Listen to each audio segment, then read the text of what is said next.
Welcome into another episode of Homegrown. In this week's episode, we welcome in the Miller brothers, two Jackson baseball alumni. Jake and Sam, welcome into Homegrown. Thanks for having us. Yeah, thanks for having us. Of we course. appreciate it. Let's go ahead and start with some background on you guys. Jake, I'll let you go first, and then Sam. So when were you here in the program?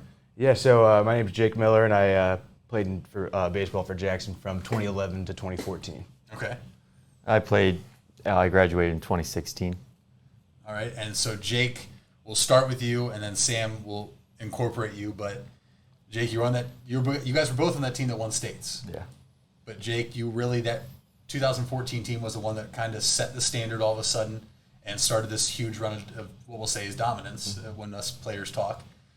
So what was it like as you being on that team? And, it was a battle your first 3 years before you got to that senior year. What was it? Just go through what it was like.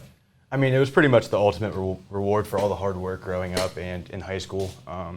We grow up playing for Jackson, and we grew up in the Jackson dugout every game with our dad being the coach. And so, Jackson baseball meant everything to me at that time. And that's all I ever wanted to do was win a state championship. And I thought we had the guys to do it going into the year. So, we just had to pretty much step it up as senior leaders and take that next step forward. We were always good, but we had to take that next step forward to being, statewide good. Right. And before we get to Sam, how much fun and how cool was it? And was it ever hard knowing that your brother was on that team, as a sophomore, as an underclassman? Were there other guys in your class, because your senior class was pretty heavy, that ever just questioned it, or you guys just rallied behind Sam? I think we definitely rallied behind Sam. We were really close as a senior class, and I think we were all pretty mature for our age, and we just wanted to win. We wanted what's best for each other. And Sam, being my brother, he wasn't just my little brother. He would come hang out with us growing up and stuff. So he was pretty much everyone's little brother on the team. So everybody was just proud of him and loved, they rallied behind him. So Sam, over to you now. You're a sophomore on varsity, and not only were you on varsity, but as the year went on, your role increased. That was for sure. Yeah. So take us through that playoff run as a sophomore. I mean, you were getting the ball in winner go home games starting the district tournament, and it ultimately ends with you on the mound in the state championship.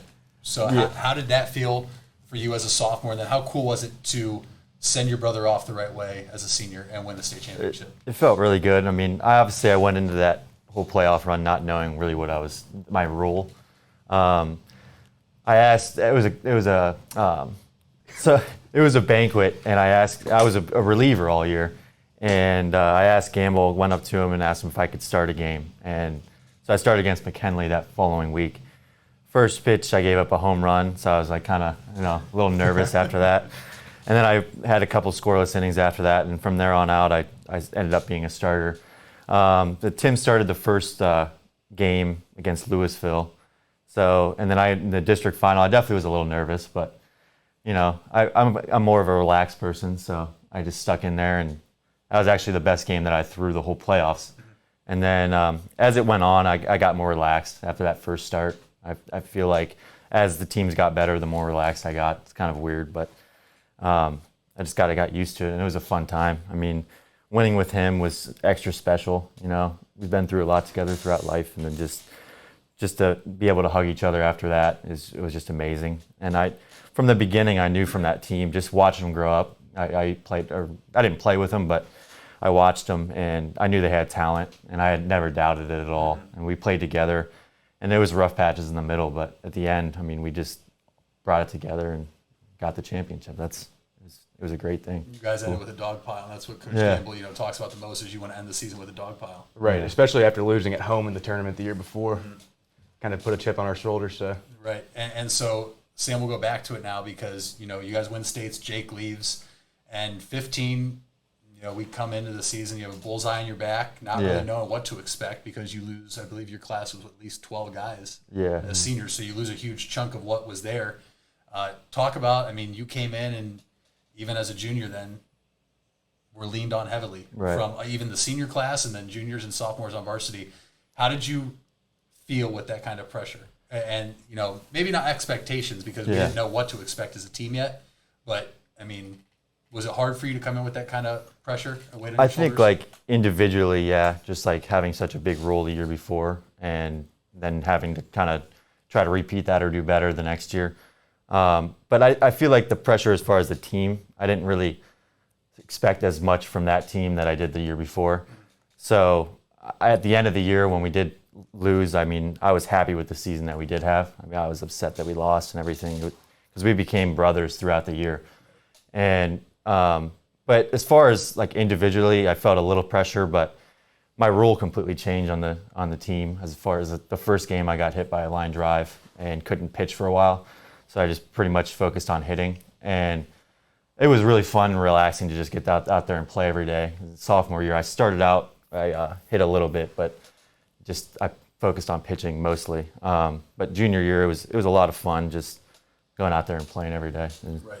So I think that eased the pressure a lot. And the only reason I asked that, and Jake, I'll bring this back to you, is because when we've had Coach Gamble in these episodes, he's talked about, we know as former players, he generally made practice harder than games. He talks about putting you in uncomfortable situations, so when you get there in a game, it's a little bit easier. It's never going to be always easy. But do you think that with the experience you had as a sophomore, but then also the experiences in practice, and this goes for both of you because you also had high expectations as a player in a class, with how Coach Gamble coaches his guys up, do you agree that, going harder in practice prepared you guys for all the success in 14, 15, and 16?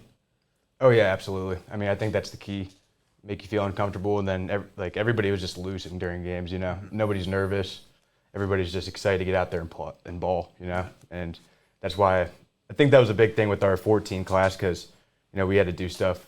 Or on that run, we were playing teams and beating teams that, I think guys in the class before me actually looked up to, And when we go up and we're loose, we're ready to punch them in the mouth in the first inning, rather than go up, legs shaking and nervous. And I think that all goes back to the practices starting in, during tryouts in February. I think, every day you have to bring it. Yep. Do you agree, Sam? Yeah, I totally agree. I mean, I think one thing I loved about Coach is even when I was a freshman, I felt as if he cared just as much about the freshman practices and stuff as he did, the varsity practices. And he really put a lot of effort into those kids, which technically you didn't really have to because they have their own coaches and stuff. But he was there every time. He, halfway ran the practice in a way, and at least for the tryout part and stuff. And I learned a lot even as a freshman from him, and that means a lot from a coach. You don't really get that too often. Right. And I think part of that, and how I'll transition this now, is obviously you can look at the success they've had and, how he runs things and everything. But another part of it, and you guys have both been a part of it, is the success and growing in the travel program. Both of you have played in the travel program your entire lives. And so there's going to be kids that are watching this right now that might be on Jackson, purple, gold, or white. And they could be 9, 10, 11, 12, 13, 14. It doesn't matter. Talk about how much fun it has been and how big of a part it played for success when you get to high school, playing with your teammates and your best friends throughout the years growing up.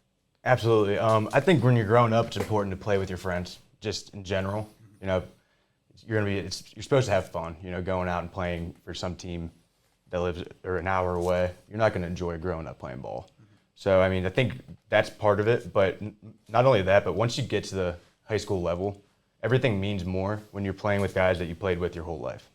You know each other well. The chemistry's there before you're even a freshman. So that's a head start. That's why our program has a head start every year, and why we're the best around, because we're coming as freshmen with camaraderie already, knowing each other, knowing the coaches really well, and then you're just more motivated to win for each other when you grow up playing with each other.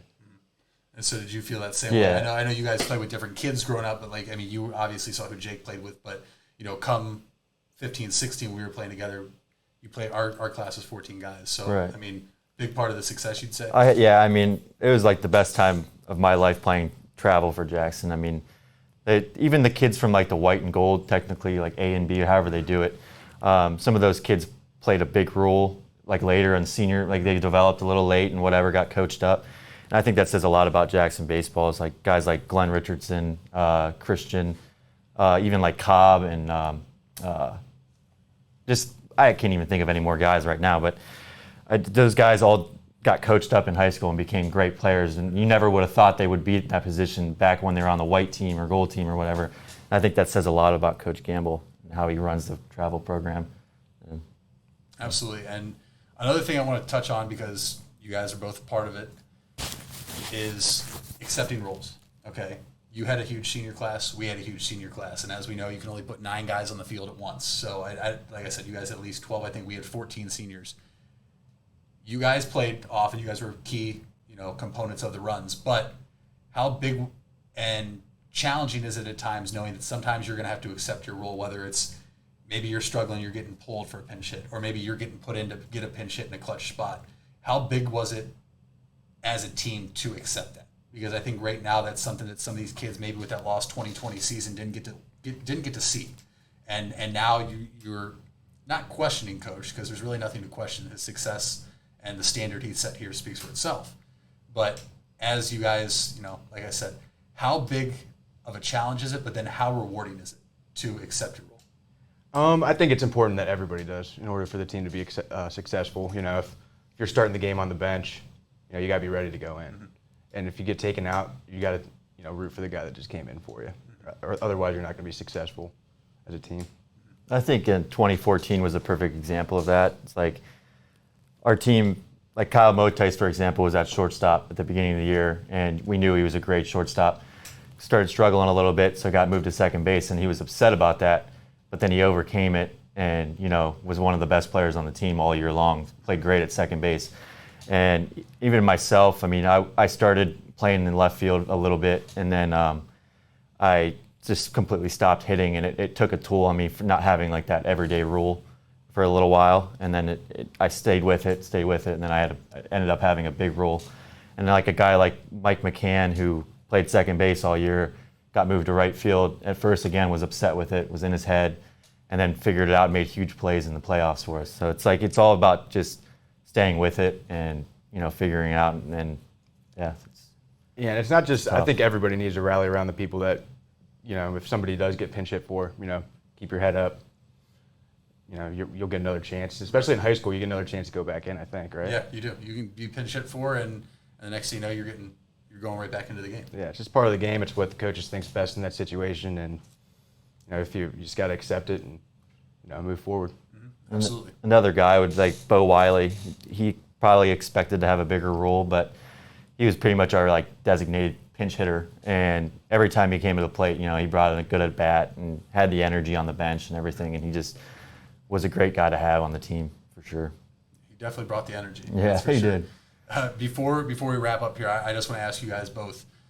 You guys both went on to play at the next level. I know Northern Kentucky, and then you went to Sinclair for a few years. What do you guys have to say to any of the younger kids watching this right now? In the program right now that maybe are more in tune because you guys have already been there and done that. You guys have been successful at the varsity level, and then you guys got to go play at the next level. What would you say to any of the kids in the youth and travel program right now? I'd say just take it day by day. Just focus on the process and what you do best, and keep working hard. The second you get lackadaisical, there's going to be somebody else out there getting better that day. So, but most importantly, keep having fun with the game. It has to stay fun. If you're playing once baseball doesn't become fun, or it becomes not fun anymore, then your performance dips and it's just not the same anymore. So I'd just say, just be loose, have fun. It's a game, and keep working hard. Yeah, I'd say the main goal is, having fun, keep working hard, work even harder, because once you make that transition, if you do, it's even, a harder competition up in college level. And I think Jackson does prepare you well for that level. Like the practices are just about the same as they are in college. It's all ran about the same, but I'd say just, the main thing, keep working hard and having fun, enjoying baseball. If you stop enjoying baseball, there's just really, there's hardly a point of even playing, because that's the main thing, is just loving the game. And focus on the classroom. Yeah, that too. Right. You can't get there unless you have the grades to get into school. Mm-hmm. So, Jake and Sam, I want to thank you guys for stopping by and hopping on this episode of Homegrown. Hope you guys enjoyed it. And for everybody else out there, stay on the lookout for another episode on the Jackson Baseball YouTube, and Jackson Baseball Twitter account. And until next time, we'll see you when we see you.